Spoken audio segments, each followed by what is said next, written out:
And the Oscar goes to Rico. I got it. Yeah, I got it. Merci beaucoup, c'est un grand honneur. Je ne sais pas quoi dire. Remporter l'Oscar Fusty du mec le moins drôle du monde. Je ne sais pas comment le prendre vraiment, mais aujourd'hui on est 65, peut-être qu'un jour on sera 66, voire 67. Qui sais-je? Que sais-je? Voilà. Je voudrais remercier ma maison de production, c'est-à-dire Rico Corp. Je voudrais remercier mon monteur, Rico. Et puis voilà, je vous le dédicace à vous. Si je pouvais, je le scierais en deux. Malheureusement, on peut pas parce que c'est du plastique. Et tout le monde sait que le plastique, c'est résistant à la scie. Enfin bref, merci et abonnez-vous. Quoi? Rico qui va parler de cinéma? Eh bien, pourquoi pas.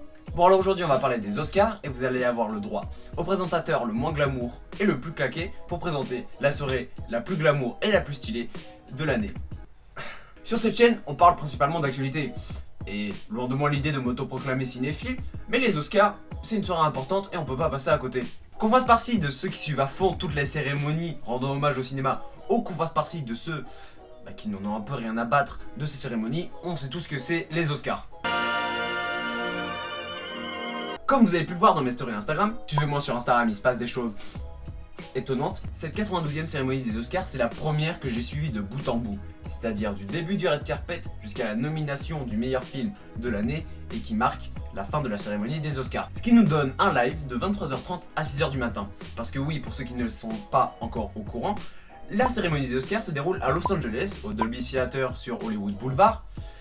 Et ça commence à 17h là-bas. Sauf qu'on a 9 heures de décalage avec Los Angeles, ce qui fait qu'une cérémonie qui commence à 17h aux États-Unis, en tout cas à Los Angeles, commence à 2h du matin en France. Tout en sachant que avant la cérémonie, on a le red carpet, le tapis rouge, où on peut voir des stars se faire interviewer et on peut voir en fait toutes les stars qui sont présentes lors de cette cérémonie. Et bien ça commence 2h30, 3h avant la cérémonie, ce qui nous fait un début de live à 23h30, 23h30, 6h du matin, tout commencé.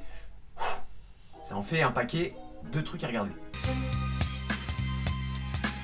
Cette année, la France était représentée par 4 œuvres dans 4 catégories différentes. On avait Les Misérables de Lajli dans la catégorie du meilleur film international, J'ai perdu mon corps de Jérémy Clapin dans la catégorie du meilleur film d'animation, Mémorable de Bruno Collet dans la catégorie du meilleur court-métrage d'animation, et Nefta Football Club de Yves Pia dans la catégorie du meilleur court-métrage en prise de vue réelle.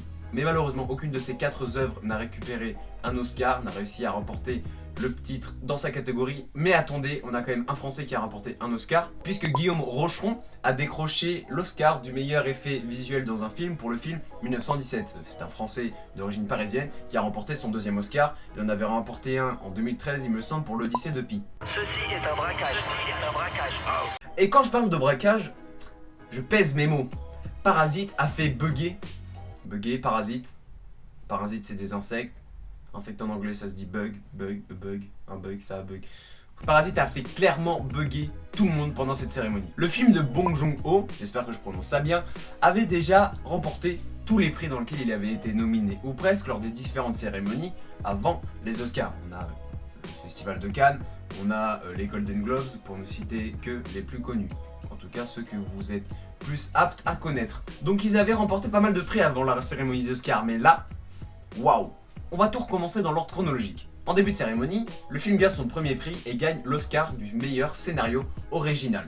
Ça fait donc le premier Oscar pour un film sud-coréen et ce n'est pas le dernier. 1h30 plus tard, Parasite est donc élu meilleur film international devant le film de Lajli, Les Misérables, qui, si on n'avait pas eu ce monstre de Parasite, je pense que Les Misérables auraient largement gagné le prix du meilleur film international. Puis Bong Joon-ho, une demi-heure, 3/4 d'heure plus tard, remporte l'Oscar du réalisateur de l'année devant des noms comme Martin Scorsese ou encore Quentin Tarantino, rien que ça. Et là, à partir de ce moment de la soirée, Bong Joon-ho il est bien. Déjà quand on l'avait vu avec son premier Oscar, la tête qu'il faisait, il était content.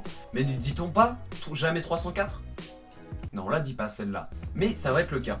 Donc là, je vais vous laisser ma réaction en live, parce que je me suis filmé à ce moment-là, lorsqu'on a nommé le meilleur film de l'année. Mais non, mais... Le braquage.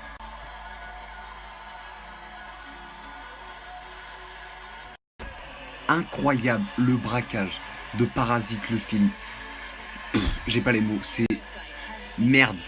putain, waouh. J'exagère pas vraiment, c'est... Le premier film en langue non anglaise a remporté le meilleur film. Il remporte 4 Oscars ce soir. 4 Oscars, premier Oscar pour un film sud-coréen, premier Oscar du meilleur film pour un film non américain, meilleur réalisateur. Waouh.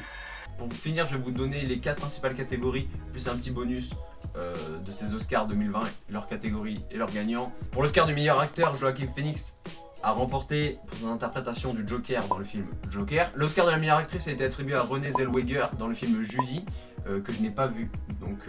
Enfin bon, si elle a gagné un Oscar, je pense que ça veut dire que c'est bon. Pour l'Oscar du second rôle féminin, on aura Laura Dern dans Marriage Story, un film Netflix. D'ailleurs Netflix qui a été nommé beaucoup de fois, mais au final n'a remporté qu'un prix, je crois, pour ce film. Voire 2, il me semble. Parce que Zoé Richman est carrément passé à la trappe, par exemple. Ça serait un autre débat. Est-ce que le film aurait mieux marché s'il avait été distribué au cinéma? Et du coup il a moins marché parce que c'est que sur Netflix. Enfin bref, ça c'est un autre sujet, si vous voulez qu'on en parle. Les commentaires, c'est fait pour ça. Ou les DM sur Insta. Pour le second rôle masculin, c'est Brad Pitt qui remporte l'Oscar pour Once Upon a Time in Hollywood. Et c'est d'ailleurs son premier Oscar en tant qu'acteur, parce qu'il en avait déjà remporté un avant, mais il avait remporté en tant que producteur. Et pour finir, ça c'est un peu mes coups de cœur, alors que je l'avais pas vu et que j'ai hâte d'aller le voir.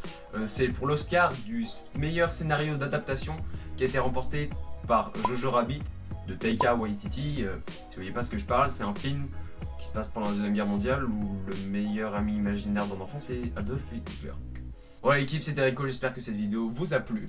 N'hésitez pas à la liker, ça m'aide beaucoup, ça me soutient énormément, et à vous abonner à la chaîne, voilà, pour être au courant de toutes les vidéos qui vont arriver. Commentez, voilà, pour donner vos impressions sur cette cérémonie, ou si cette vidéo vous a plu. C'était Rico, banks. This is Weasel News. Weasel News, confirming your prejudices. Bonjour Rico, Rico pour The Hollywood Reporter, oui nous avons le même prénom. Quelles sont vos premières impressions après avoir reçu cet Oscar? Ouais, c'est incroyable, je ne m'y attendais vraiment pas, voilà. Être élu le mec le moins drôle du monde, c'est vraiment un honneur. En plus ça veut dire que je me prends la tête à faire ce jeu d'acteur pour rien et puis c'est vraiment pas déprimant quoi. D'accord, et bien félicitations à vous. Si vous pouviez dire quelques mots à un enfant qui souhaite réaliser ses rêves, qu'est-ce que vous lui diriez? Croyez en vos rêves, voilà. Et puis peut-être qu'un jour vous aurez un Oscar Fusty et ça, c'est pas rien. Et bien d'accord, nous vous souhaitons un bon courage pour la suite. C'était Rico pour la chaîne de Rico-J en direct du Dolby Theatre à Los Angeles sur Hollywood Boulevard. C'était Rico, je vous rends l'antenne, abonnez-vous. Et je sais ce que vous vous dites, que j'ai pris une frappe, que je m'écarte du droit chemin, parce que j'écoute pas ce qu'on nous dicte. Si vous savez à quel point vos pensées m'attristent, parce que pour moi c'est vous qui êtes bloqués dans la matrice.